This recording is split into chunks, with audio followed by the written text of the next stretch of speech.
सब रिश्तों से बड़ा स्त्री बनने का रिश्ता। जब आरती का विवाह एक प्रतिष्ठित और संपन्न परिवार में तय हुआ, तब मन में अजीब सी कश्मकश थी कि मेरी उम्र तो छोटी है, इतना बड़ा संयुक्त परिवार है, मैं कैसे सामंजस्य बैठा पाऊंगी। अभी तो किसी भी कार्य में दक्षता नहीं है। पारिवारिक रिश्ते नाते रीति रिवाजों की पर्याप्त समझ आने में तो बहुत समय लगेगा। उसके मन में भी बड़ी उलझन थी, पर विवाह उपरांत जब घर में गई तो सारी स्त्रियां केवल स्त्रियां ही थीं। वे ध्वंस, रोब और अकड़ से परे थीं। उन्होंने आरती से कहा कि सारे रिश्ते बाद में आते हैं, हम सबसे पहले स्त्री हैं। तुम्हारी सास, जेठानी और ननद बाद में, तुम सबसे पहले इस घर में सहज हो जाओ। यहाँ पर कोई भी तुम्हें किसी तराजू में नहीं तोलने वाला है।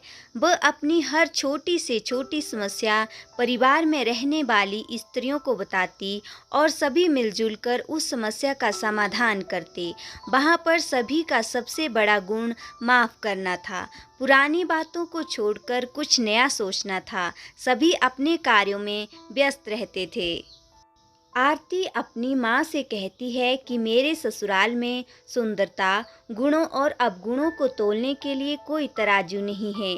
सास अपनी पुरानी कहानियाँ नहीं सुनाती कि मेरे ज़माने में ऐसा होता था, मैंने ये किया था, मैंने वह किया था। जेठानी अपनी श्रेष्ठता नहीं सिद्ध करती कि मैंने इस घर को संभालने में इतने वर्ष झोंक दिए।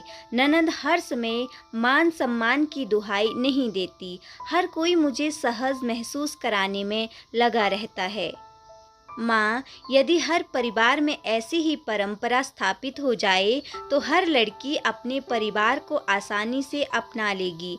माँ, वहाँ की एक और विशेषता है कि वहाँ पर दोषों पर चर्चा करना स्वीकार नहीं है। दोषों पर ध्यान केंद्रित करने से उन्नति रुक सकती है, पर समाधान और चिंतन करने से हमारी दृष्टि विकसित होती है। वहाँ पर अपनी गलती को स्वीकार करके हल्का महसूस करने पर भी बल दिया जाता है। माँ, मैं भी अब अपने ससुराल के सहयोग के साथ आगे बढ़ना चाहती हूँ, अपनी सोच को उदार बनाना चाहती हूँ। माँ आरती के वाक्य सुनकर मन ही मन उस परिवार के प्रति धन्यवाद और मन से दुआएं दे रही थी कि जिस परिवार ने उसकी बेटी की जिंदगी आसान कर दी। कभी कभी दुआएं भी बरकत पैदा करने में सहयोगी होती हैं। शायद आरती के ससुराल की भी यही खासियत थी। आरती की माँ मन ही मन ईश्वर को धन्यवाद दे रही थी कि बेटी की सोच और परिवार की सोच में कितना अच्छा तालमेल दिखाई दे रहा है। भविष्य में मेरा होना या ना होना मेरी बच्ची की खुशहाली के लिए ज़रूरी नहीं होगा। वह आगे की यात्रा अपनी सकारात्मक सोच और पारिवारिक सहयोग से तय कर लेगी।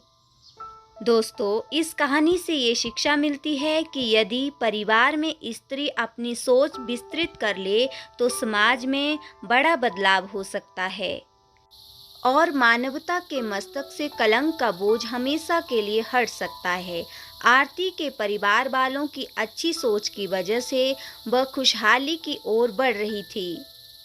सारे रिश्तों से सर्वोपरि स्त्री बनने का रिश्ता है। हमेशा पुराने संघर्ष या कठिनाइयों को जताकर भावी पीढ़ी को अपनी श्रेष्ठता बताने का प्रयास न करें, बल्कि उन्हें सहज बनाकर अपने परिवार में शामिल करें। हर स्त्री अपना एक सुखद जीवन व्यतीत करना चाहती है। किसी भी नई विवाहित स्त्री को समझने के लिए वक्त देना बहुत ज़रूरी होता है। उसकी कमियों के बजाय उसकी प्रशंसा करने से वह जल्द ही अपने परिवार वालों के दिल में जगह बना ही लेती है। हर रिश्ता स्त्री से शुरू होता है, चाहे वह माँ है, बेटी है, सास है, बहू है। इसलिए हमेशा स्त्रियों का सम्मान करें।